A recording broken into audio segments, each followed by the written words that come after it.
C'est le choix dédié pour la Refoua Shlema de Rudy Moshe Ben Ruchama Raima. La question de Liaou. Est-ce qu'on a le droit d'imiter quelqu'un? Alors ça dépend. Si on l'imite, et il n'y a rien de ridicule, rien de honteux en cela. Quelqu'un, je sais pas, il a un certain accent, d'accord, et tu l'imites, mais c'est pas une certaine façon de faire, d'accord, tu l'imites, tu as bien imité, il n'y a aucun problème, c'est complètement permis. Mon Ravruta, d'accord, il y a un Talmid Chacham avec qui j'ai étudié pendant 15 ans et qui m'a formé de A à Z, qui est extrêmement proche du Rabbi Tzon Abba Shaul, qui était le grand de la génération, et il me racontait qu'à Purim, il allait chez le Rabbi Tzon Abba Shaul et il imitait le Rabbi Ovadia Yosef. Le Rabbi Tzon Abba Shaul était par terre de rire. Alors, il est clair que s'il y avait une petite chose honteuse là-dedans, c'était interdit, il aurait tout de suite, comment tu parles, d'accord? Il n'y a aucune autorisation spéciale de Purim. C'est pas Purim qui autorise. Si c'est interdit, ça reste interdit. Il n'y a aucune autorisation, on n'a autorisé rien du tout à Purim aucun interdit de la Torah ne peut autoriser à Purim parce que c'est Purim. Donc c'est permis. Mais, c'est très border, faut faire attention, parce que du moment que ça devient un tout petit peu, ridicule ou honteux, ou que la personne aurait honte, si on lui montrait cela, alors c'est très grave. Très grave à quel point?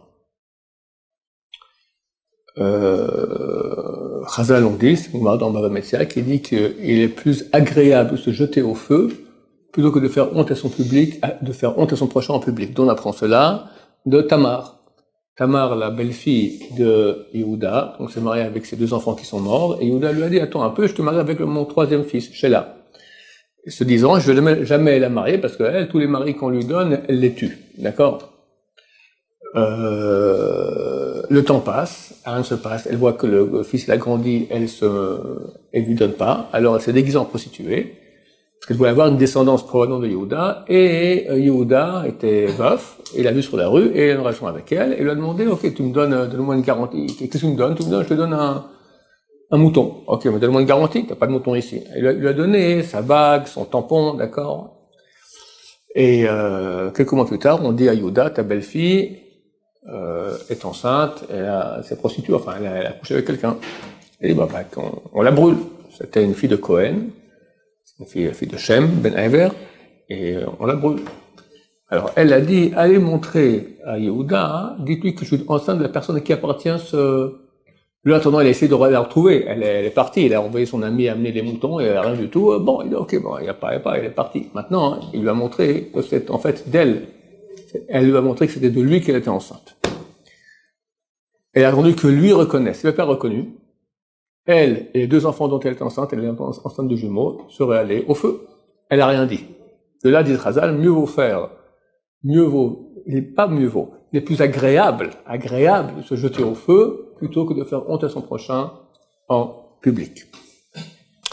C'est écrit que quand on fait honte à son prochain en public, c'est comme si on fait un assassinat. Parce qu'il blanchit et après il rougit. Tu le vides de son sang, d'accord? Le sang va sortir rouge, après blanc, d'accord? Le Tosfot sur place dit, si c'est comme un assassinat, donc ça fait partie des 3 interdits que mieux vaut se faire tuer que de transgresser, comme a fait Tamar. Il y a 3 interdits graves, que si quelqu'un vient nous dire, ou je te tue ou tu le transgresses, mieux vaut le transgresser. Tuer quelqu'un, ou je te tue ou tu tues quelqu'un, mieux vaut se faire tuer. Si on me dit faire Vodazara, idolâtrie, si on me dit fais embrasse une femme, d'accord? Ou au pire, il l'enlace, ou pire encore, d'accord? Tout ce qui est contact physique, sexuel avec une femme, complètement interdit, même au prix de préférer se faire tuer. Donc, dit le Tosfot, vu que faire honte à son prochain en public, c'est comme un assassinat, donc mieux vaut préférer se faire tuer que de faire honte à son prochain. Alors, Shimon Zalman Auerbach, il dit oui, c'est comme ça. Alors, il dit non. C'est modulé, c'est-à-dire, tout dépend de la honte, et tout dépend de la personne à qui on fait honte. Yehuda, c'était le grand de la génération. C'était le le dirigeant du monde, grand rabbin, etc. Et que lui, avec une prostituée dans la rue comme ça, hein, c'est une honte terrible. Terrible.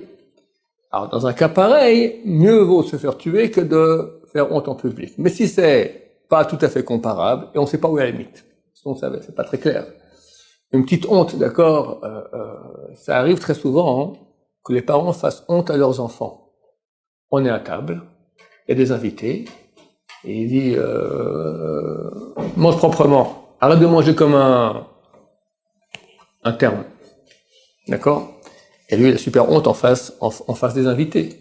Ou très souvent, ils font les bêtises et on leur crie dessus et on se rend pas compte que les enfants, c'est aussi des êtres humains. Des fois, on oublie. On croit que c'est des sortes de singes, là, que je sais pas ce que c'est, d'accord? Les enfants sont des êtres humains et on n'a pas le droit de transgresser les interdits de l'homme envers son prochain, aussi avec les enfants.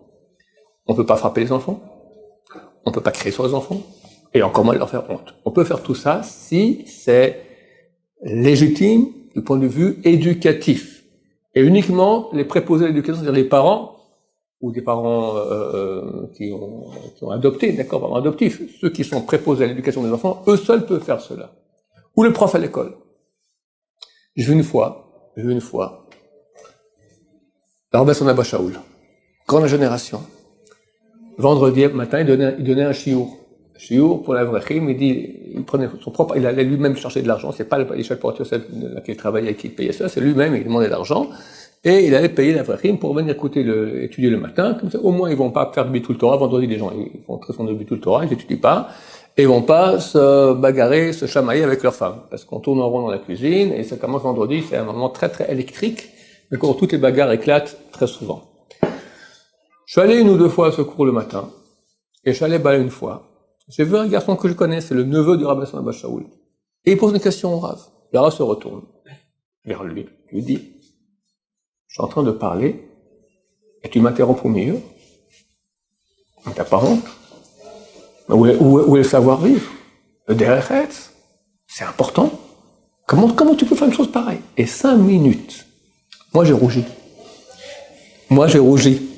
Lui, il était un peu jaune, cramoisi, jaune, enfin il souriait comme ça, c'est le neveu.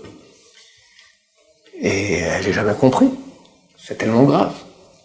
La réponse, quand c'est éducatif, aussi éducatif pour l'entourage. Et ça, c'est une grande génération qui peut savoir à quel point oui, non.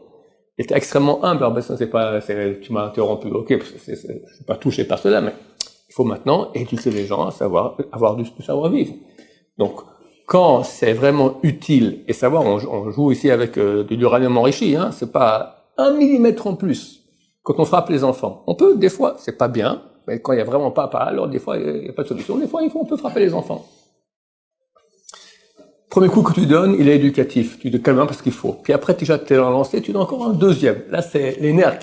Tu te retiens. Mais quand tu donnes le premier coup, déjà, tu te retiens plus. Et le deuxième, allez, en plus. Ce deuxième, c'est un péché. Un lave d'oraïta, qui fait beaucoup de mal à l'enfant.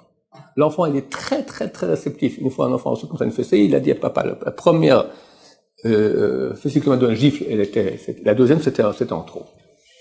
Il est très bien senti. Est-ce que c'est les nerfs ou c'est éducatif? Quand c'est éducatif, alors ça va l'éduquer à être bien. Quand c'est les nerfs, il apprend à faire la même chose. Après, il va gifler sa petite sœur, il va gifler les copains à l'école, et on fait du contraire d'éducation.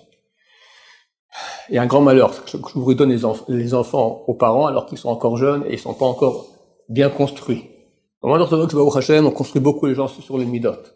Pas tous réussissent à se construire, mais dans le monde non religieux, c'est terrible, c'est terrible. Alors ça fait des enfants après, des générations de tordus, de fils de tordus, parce que chacun va transmettre les mêmes défauts. Ce qu'ils réussissent à la Yeshiva Baruch Hashem, on essaie un peu de les remettre dans le bon chemin. En tout cas, il faut faire attention. Quand on joue avec la honte, c'est extrêmement grave, extrêmement délicat. Et comme je dis, d'après certains décisionnaires, mieux vaut mourir que de faire honte à son prochain en public. Baruch Adonai, Amen, Amen.